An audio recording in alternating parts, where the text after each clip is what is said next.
Chapter 13. The Byproduct of Bankrupting Your Bullshit Machine. Bankrupting the Collective. At the end of Chapter 11, I gave a quick thought of what you might expect to see in this chapter, with the notion in my head that this chapter could be written in a step-by-step, instructional-type fashion, because I've always wanted to break it down that way. Then Chapter 12 wrote itself, and it feels like I'm seeing even deeper and exposing more truth than I knew existed, not only for me, but for what I see happening in the entire world, which means anything step-by-step at this point might be extremely limiting. I also just finished a 2-day online meditation retreat that helped me access a level of authenticity in myself that I'm not exactly sure how to express. Which is cool because if Chapter 12 writing itself taught me anything, it's that I don't need to know where this is going before I start, and even if I think I know, it can change at any second.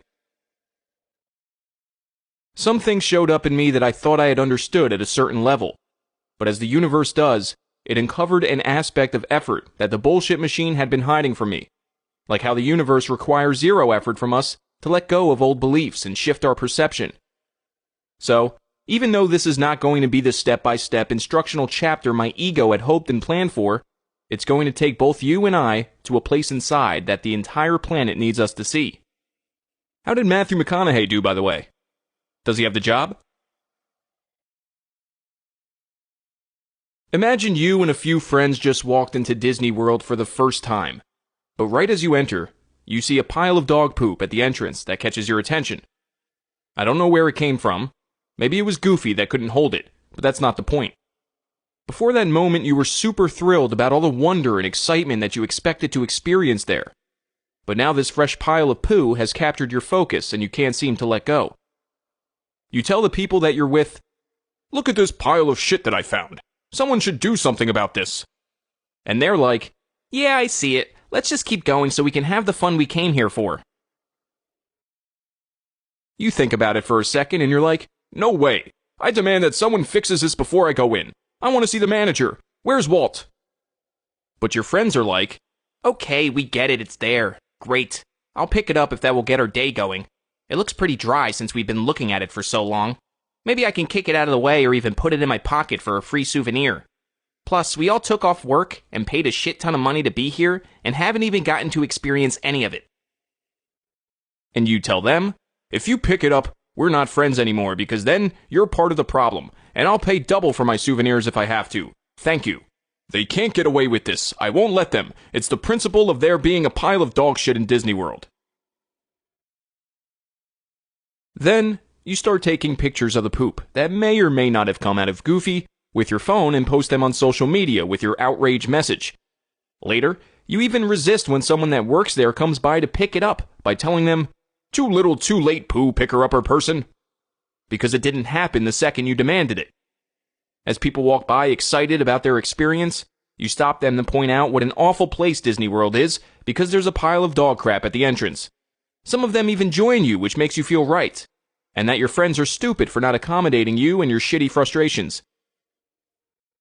Eventually, your friends leave you standing there with more than a few other poo victims, complaining about the pile of shit, which ends up making you blame Disney World for losing your friends too. Now you really want justice, and you're going to get it no matter what. You start telling everyone around you that will listen, and on social media, that Disney has ruined your entire vacation and made you lose all your friends because Goofy couldn't hold it for a minute. You start citing outrageous and exaggerated health concerns with scandalous intentions, and it's only a matter of time before you begin to gain support from other people that experienced something they couldn't get over that made them a victim. So, you start a Facebook group called, "Why Does All the Bad Stuff Happen to Me, Too?" Because you refuse to drop the fact that there was unexpected poop to step around at Disney World. Way to go! You're only 12 hours into your vacation, and your Facebook group already has 1,489 members to help you focus on that pile of shit, while the friends you came with are having a great time, experiencing all there is to experience, and are even making new connections with other people that are also having an awesome time. Meanwhile, you've spent the entire day complaining about something that never had to be an issue, and thinking that life always throws you stinky curveballs. And I don't have to mention, but I will, you've also spent a fair part of the day garnering support from other victims, of their circumstance, making the why me victim mentality in the collective consciousness even stronger. I know this story is ridiculous, but I also know that you know people like this, and that you might have even been the person in the story a few times in your life. I have. That's why I'm blushing. If you haven't been this person or don't know anybody that has, check out @Alyssa Milano on Twitter for a solid reference and an easy place to find dogshit in consciousness. You can find dogshit in almost every tweet she tweets, because it's almost always about being angry at the people that she's displeased with at the moment and getting you to agree with her, and not about what she's doing to create positive change in her life that can affect others. I used to be so in love with her too. The point I want to illustrate is that where we put our energy and focus always matters to how our life situations are turning out. If you're always focused on the dog shit that might be in front of you, then you're going to continue to find more dog shit to complain about, instead of the infinite possibility of what you could experience in your life. Another way to understand this point is this. Considering all the infinite possibilities that can happen in the universe and the unlimited amount of choices we're free to make, we find ourselves doing what we're doing right now and nothing else. How do you think you got to where you currently are at the moment? You put all of your focus and energy on just the right thoughts, actions, and events that led up to this exact point in time in your life. Holy shit, I think I just blew my own mind. Like I said before, where you put your energy and focus will always matter to how the situations in your life are unfolding. If you're happy about where your life is headed and always feel like a victim of your circumstances, then it's time to start being authentic with yourself about where you're putting your energy. From any different perspective than you're used to, you might begin to see what effect the unconscious, repetitive actions we cater to every day can really have on our life circumstances. For instance, when you wake up and turn on the news, it's like having the biggest dog you've ever seen leaving one giant hot steaming pile right in front of you after another, so there is something familiar to focus on as you begin your day. It's only 7 o'clock in the morning, maybe 7:22 a.m. It might even be after 8 a.m. I don't know what time you wake up, it's your day. And I'm just trying to make the book a few words longer. The point is that right after you've woken up, you've already heard an hour straight of how the world is going to shit in 1,000 different ways, who's to blame, and that you have something or someone to fight against. Like there is always something trying to take away your way of life, who you think you are, and what you've built.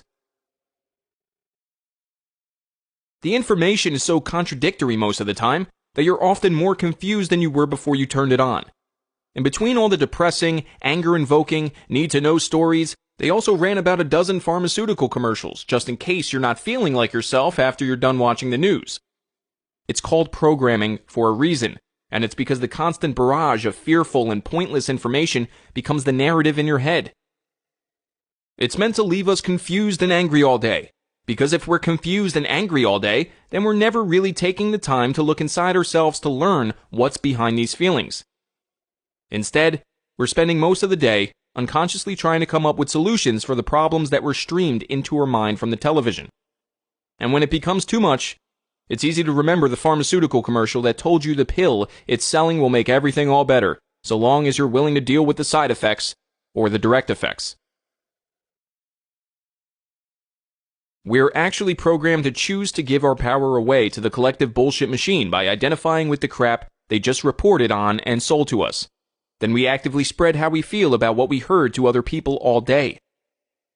This makes it feel like the stories you heard are actually happening at all times, which is effectively feeding right back into it with your personal power and helping to make the collective bullshit machine more powerful as a whole. All anyone had to do to receive this programming was to be born on this planet and into society. So there's nothing to feel bad about if you're not happy with your programming, because we had almost no control over what became our programs, and definitely no knowledge it was happening. Breathe. Neither did our parents. The exciting and scary part, though, is that now that the programs are being exposed, we can begin to choose what happens more and more consciously from this point on. The bullshit machine loves to be informed of all sorts of things, so it has something to worry about, be angry about, fight against, and fix. But the only way to do that is to focus on the piles of dog shit in your head everywhere you go. It's our job to understand what the dog shit is in our own lives, so we can see how the collective dogshit is being presented and sold to us at nearly every turn throughout our day. In order to do that, we must be ultra conscious of our own thoughts, actions, behaviors, beliefs, and patterns. We must start choosing our input consciously, because it becomes the narrative in our head. The bullshit machine thinks it needs something to believe in, and has us giving our power away to little urges to find and fix things all the time, even when nothing is wrong. And that's what the media narrative provides. That's another reason why it's so easy to focus on the dog shit, because we believe that what we think is really important, and rarely question our own patterns and behaviors to fix other people and situations all the time, because we think that it's just our personality.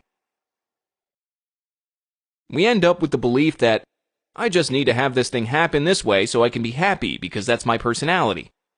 When really it's just the bullshit machine looking for things to fix because it's in control and needs to expend energy in the form of the pattern using your personal power. In the last 2 chapters, we talked about being conscious of our patterns, behaviors, and thoughts, and not identifying them with who we are, and a daily sit and feel meditation to learn how our thoughts are connected with the sensations in our bodies. Now I want you to focus on the input that you focus on, because that's where most of the dog shit comes from in your life, and a major reason why it stays in the collective. The bullshit machine is always looking for something to fix, so why not the entire world, right? It's so easy because it's all right there all the time. Social media, the TV, its programming, its commercials, and its news are so readily available, so there's no shortage of people who are unconsciously looking for problems to fix, and or something to distract themselves with. The problem is that if you're unconsciously looking for problems to fix, then you probably don't know that you're trying to fix problems unconsciously, and it causes you to unconsciously protect yourself against the problems you're unconsciously trying to fix when there is no problem. Even typing that was exhausting. If you're looking to get away from the news and distract yourself by binge watching your favorite harmless TV shows, the narrative of drama and comedy being inputted into your mind may be lacking in real-life situations, so the bullshit machine may try to create its own out of boredom. You might be walking around with a narrative in your head that was given to you by your input, and it's drastically changing your perception of reality and how you function in relationships and everyday life situations, because you're trying to present a likable character to others instead of the truth of who you are. Then, when that character fails to get the wanted approval it was looking for, you now have another problem to fix. You may even look to present other characters to gain approval, people pleaser, or blame someone for not liking your character. Gotta do everything by yourself, personality. Either way, the bullshit machine is in a constant tailspin, trying to figure out what the hell is wrong. And the only way to figure out what's wrong is to make stuff up that might be wrong, so it can come up with a solution to the problem or problems it's creating. What if the bullshit machine had no help? The narrative, either in your head or the one controlling society, can't exist in its current form without the amount of power it's given each and every day. So how do we begin to bankrupt the collective bullshit machine and start keeping our personal power for ourselves? Simple. To put an end to the constant running of the not my own thoughts narrative in your head is to stop all input completely, at least for a while. Terrifying, right? Take a minute and breathe to wherever it is in your body that may have gotten terrified and horrified at the notion that you need to stop watching the TV and scrolling on social media completely. Whoa. That fear that shows up in our hearts and our belly is the attachment to the thing you just thought about giving up, and is also the reason it needs to be seen fully right now. When fear shows up, you may have just exposed another level of some addictive patterns that you're now conscious of, and your non-judgmental awareness of those patterns is your power to transcend it. Breathe. The same or similar feelings show up for me when an attachment that the bullshit machine has been hiding has been exposed. It's just a normal and beautiful thing that happens in our experience of life. If you really did experience any type of fear, even if it was minimal, know that it came from inside of you, even though it was about an external thing. Since the external thing is the constant narrative in your head, The bullshit machine thinks it has something to lose when you think about giving it up. And if it thinks it has something to lose, it thinks it's going to die. And if it thinks it's going to die, it's going to scare the shit out of you for what is consciously no apparent reason to protect itself from dying, even though you're not in any danger. That's why the thing that puts the narrative in your head needs to go, at least for a while, so the bullshit machine can decipher from reality and content being sold. Not only will letting go of the thing that puts the constant bullshit machine narrative in your head help you let go and bankrupt your bullshit machine, it will also serve to bankrupt the collective bullshit machine because it's one less form of human consciousness focused on the piles of dog shit being presented as the news and information of society. It's one less person giving their power away to separation, impossible to deliver promises, hate, greed, lack, unworthiness, not enoughness, victimization, and other nonsense, and one more person taking responsibility for their own thoughts and emotions, which means less piles of dog shit to focus on for everyone. If you're not spreading the negativity fed to you by the input you're choosing, having true connection time with yourself, and engaging in authentic conversations with more and more people, then you're helping to bring those same people more into the present moment, and helping them get out of the narrative in their bullshit machine for a while. If less people are addicted to the narrative of the constant negative input being outputted, and the true infinite reality of more present moments can be restored, then we're already bankrupting the collective bullshit machine and changing the story of the whole planet. The more that people do this, the healthier the planet gets, both physically and mentally. There's only one catch. It's that it can't begin with anyone else but you. Can I benefit from at least one day off from the input I'm allowing myself? Is the question you want to be honest with yourself about right now. Because many people have the idea that if they're disconnected for even one day, it could hypothetically be the end of their world. It's impossible to lie to anyone but yourself, especially when you're the one asking yourself the question. So do your absolute best to not bullshit yourself. No, I can't benefit because I need to know what's going on in the world given to me from one source at all times is bullshitting yourself, just in case you were wondering. The bullshit machine wants you to be thinking and fixing all the fucking time. And it's not just individual narrative that is so active and so persistent. The collective bullshit machine is offering up a bullshit narrative 24/7 with force and conviction, so you don't run out of problems to try and fix, solutions to buy, or nonsense to find wrong with yourself, so you can stay in the cycle of your small story and who you think you are, therefore serving the narrative. The narrative needs you, but not who you truly are, so it only feeds the bullshit machine. Do you see how this works? The more your bullshit machine has control over you, the more the collective bullshit machine has over you and your choices. Take back your free will and turn off your devices for a few days. This will begin to bankrupt the collective bullshit machine narrative in a big way. It sounds easy enough just shutting off your devices for a few days, but if it was easy, everyone would be doing it, and I wouldn't be writing about it as a possible solution for the chaos in our minds. The not easy part, that most are afraid to do, hopefully only up until right now though, is sitting through the withdrawal of not having what is perceived as comfortable. The pain, the sadness, the tears, the anger, the rage, the fear, the lack, the guilt, the shame, all of it has a chance to show up as soon as you leave your comfort zone. The thing we can't see is that as soon as we accept that the uncomfortability is there and not try to fix the feelings, we're freeing ourselves from the shackles of the addiction to something that's literally acting as the voice in our head and influencing every one of our choices. Close your eyes, take a deep breath, and receive how easy bankrupting our bullshit machines can really be if we are just aware of where the bullshit machine fuel is coming from and the patterns of behavior it fuels. Only close your eyes for a minute though. This is still a book and there is more to read. Do you feel that? All you have to do is nothing to bankrupt the collective bullshit machine starting with yours. But Neil, you said I have to sit through all the anger, pain, and sadness. Right, exactly. Correctamundo. do nothing. But I have to sit and feel those feelings. That's not doing nothing. That's going through pain and suffering. Actually, that's releasing the pain and suffering that you've been carrying for so long, and it requires zero effort or understanding to do so. The illusion of effort comes from being masters at keeping the pain and suffering we experience as our identity, and using it to drop onto our environment as a societal problem, or someone else's problem, which only strengthens the collective bullshit machine. Focusing on dog shit requires effort, meaning that you have to turn on the TV, or check your phone, and whatever other devices you use, or even start an argument or disagree with someone for dog shit to show itself. It all takes effort.